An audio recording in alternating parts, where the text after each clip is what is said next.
and welcome to Tiger Art. Today is the last day of the Pop Art Portrait Project. We started this project a few lessons ago with looking at some pop artists and talking about what makes them pop artists. So we saw their bright colored pictures, we saw figures from pop culture and pop culture icons. We looked at artists like Andy Warhol and talked about how he was a printmaker, which means that he would make multiple copies of the same image. At times, he was able to quickly and easily change the colors of that image to get the same thing multiple times with different colors. So that was something that he did a lot of. He also had prints of things like Campbell's Soup and Marilyn Monroe. We then looked at paintings made by Lichtenstein, and with his artwork, the key things to know were that they were paintings, not printed, but they were large and they looked like comics. And they had things like word bubbles, but they still had the bright colors, the black outlines, and things from pop culture like comic icons and stuff like that. So we had Roy Lichtenstein, Andy Warhol, and then we looked at an artist named Romero Brito, and he's an American artist from Brazil who is alive today in Miami, Florida. And we looked at his. They were different. They were more kind of like a mashup between Picasso and pop art. So he painted pictures from pop culture, but also applied his own style, which was a bit abstract and kind of cubist like a Picasso. So he divided things up into shapes with black lines around them and patterns inside. Oftentimes his patterns would have colors that are similar, like red and orange together in a stripe pattern or something like that.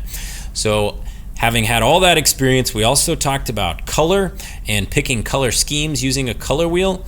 You chose a color scheme to use for your portrait, and then we applied that color scheme using paints to our drawing of ourselves.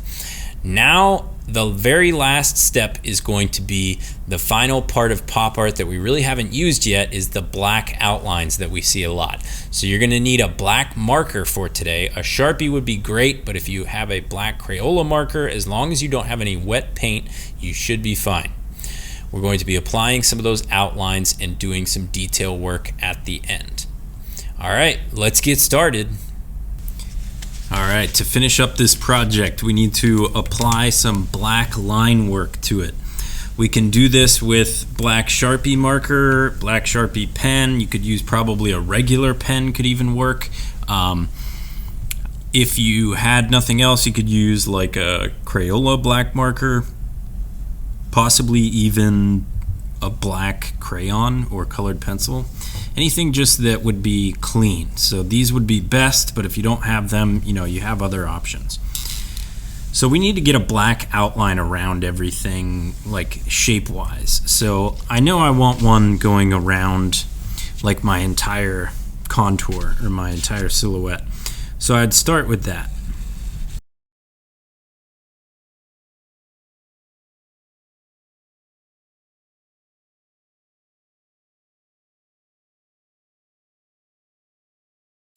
This doesn't all have to be the same weight, like it could be thicker in some parts and thinner in others.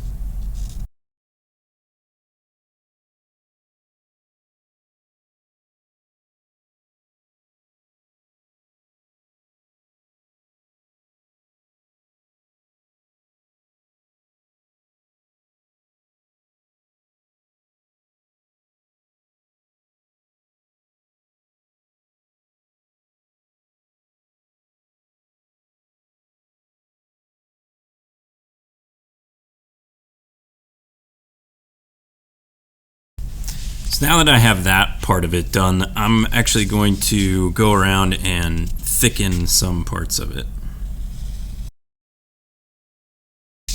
Okay.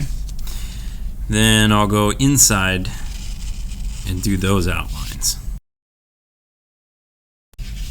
If you had somewhere where there's two shapes touching that are the same color, this could be a place where you can fix that, like here. So now I can still see the difference.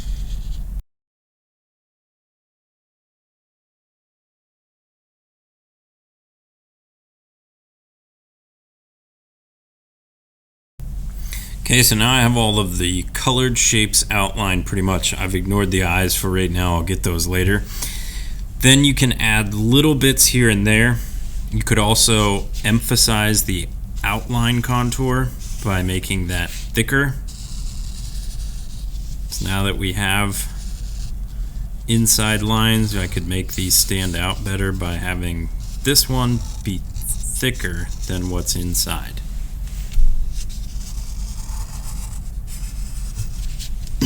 Using a thicker outline is a chance for you to clean up messy paint.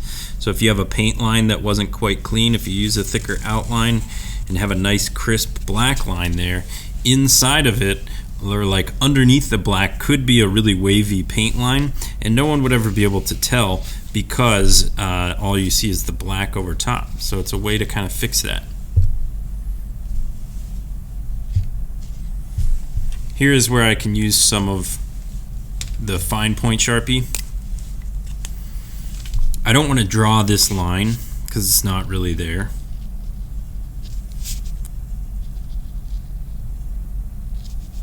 So I'm just going to do this one and maybe a little bit here to hint that there's something there, but I don't want to, draw the whole line.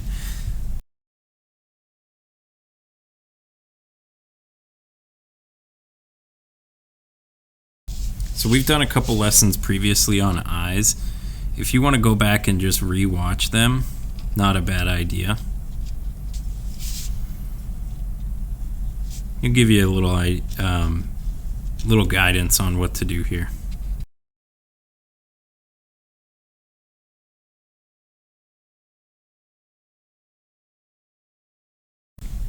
Alright, so that's it for today. Take your time, do a nice job here.